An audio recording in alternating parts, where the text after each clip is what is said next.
Dy klubet studentore Ernest Koliçi dhe Arçipipa të Universitetit Luiç Gurakuçi zhvilluan në bibliotekën shkencore takimin me temë Gjua dhe kultura në fokusin e të rinjve. Studentët u prezantuan me tema të larmishme që lidhen me trashëgiminë e pasur kulturore të Shkodrës, lidhjeve historike me Gjakovën, humorin e pasur shkodran dhe deri tek rolli i inteligjencës artificiale në përmirësimin e procesit të mësimdhënies dhe nxënies së gjuhës shqipe. Qëllimi kryesor i këtij aktiviteti është që të sensibilizoj brezat e ardhshëm, që t'i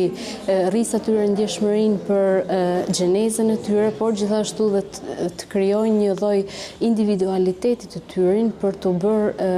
individ të përgjegjshëm për qytetin e Shkodrës, Shqipërisë dhe jo vetëm. Këto iniciativa janë shumë të rëndësishme pasi na rrisin ne në radhë të parë si individ, si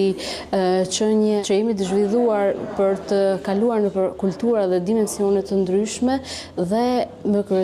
kryesore na ndihmon ne që të zhvillojmë aftësinë dhe mendësinë tonë për ta çuar gjithmonë më lart. Diskutimet sollën një qasje të pasur mbi gjuhën, kulturën dhe identitetin shqiptar, duke nxitur reflektim dhe bashkëbisedim të fryqëm me studentëve.